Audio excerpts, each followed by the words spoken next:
Okay, so now you have written a book called Dear Prudence, the story behind the song. So this is the Beatles song. It is. And you were involved in that. I was. And I was ashamed of it for a long time because I worked in the movie business and different things, and people always had a story of why John wrote the song, and it was never the real story. And I just, kind of veered away from it for a long time. And my grandson, who's very much into music, and his friends are, he brought me over to meet a bunch of them, and they were so crazy about the Beatles and me. Because you have part of the history. I was part of the history. That's exactly it. So I thought I needed to tell that story because it's part of our history.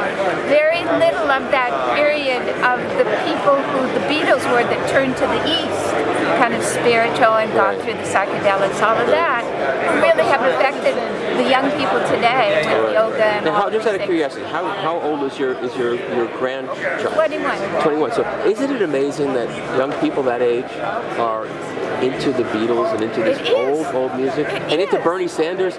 Bernie Sanders is so old. When he flies Pan Am. Did you know that? That's my joke. But anyway. I hear you. But it is amazing that they love this. They respond to this old music because it is timeless. It is, but it's the message too, and that's what I realized when I saw them. Because to them, the world they're entering, it's very dysfunctional. Yes. And so they hear that you can have world peace and love and all these wonderful things, but they look at the world they're coming into and it's like. Then they hear Ted Cruz talk and they go, Exactly. Some of my conservative readers are going to kill me now, but that's okay. They have to live with it. So let me ask you this: so you went to visit the Maharishi. I went for the course, which was extensive meditation in India for 4 months, almost 4 months. Right. And I won't do my Indian accent because I don't want to ruin your story and insult everybody. No, you'll get me to laughing, and I won't be able to answer. Well, no problem. Okay, so in your book, which is right here, you talk about your experience going to this. I talk about what brought me to India. And what was it? It was an airplane brought you to India. No, sorry. It's a story.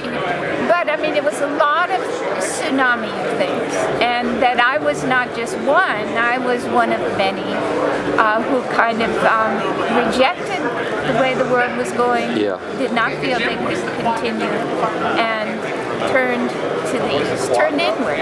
Right. And the only kind of guidance we could get on an inward journey was in the east. Right. And so do you feel it was something worthwhile that you still keep with you? Absolutely.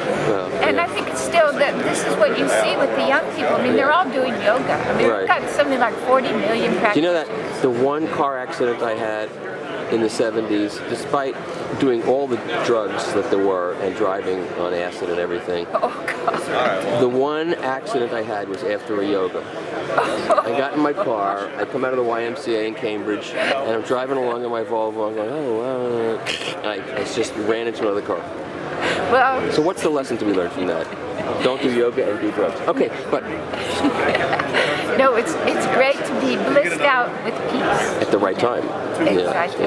But the real message is, we often think of peace in the world, world peace. A lot of us are interested in that as a lack of violence. But it's actually, as you showed, it's a state of being. And yoga is a very effective way of tapping into it and being able to keep it. Whereas a lot of these things like ayahuasca and all the different things that are out there, they're pointers, but you can't sustain those. Whereas with yoga you can. And it's not to say you're blissed out like you were, but you can truly be connected and happy and living a very good state of mind. Well, that's really nice. I'm still not peaceful inside. No, well, you have to keep doing it. I work at it, but I'm basically a very jittery, Well, maybe one of those personalities in there. I love them all. I can't. It's like my record collection. I can't get rid of any of my records. You know who likes the characters when I get called by a survey company? We're doing a survey. Would you answer some questions? Yes. And then I do all my different voices. That's fantastic. Then at the end they go, I'm going to call you again. It's so funny. I love that. Okay, so now, So your book, where can people buy the book if they're not at the Hi-Fi On show? Amazon, on Barnes & Noble, online. And so you're Mia Farrow's sister. That's right. Oh, wow. You resemble her. Yes, I do. And you have amazing eyes, by the way. Your eyes are amazing. It's because I've had cataract surgery. Oh, well, you shouldn't have told me. You said, yes, they glisten beautifully. But they're amazing anyway. Maybe I should have that and get better eyes. I don't know. Yes, well, people do remark on them now. Yeah.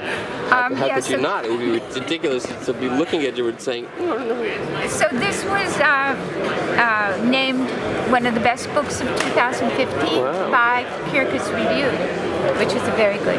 Has it sold reasonably well? It has, actually. It's just a matter of the word getting out. It's a pretty amazing story to see. Well, I will have to read it. But let me ask you this question. Do you go to the Beatles conventions and have you done that yet?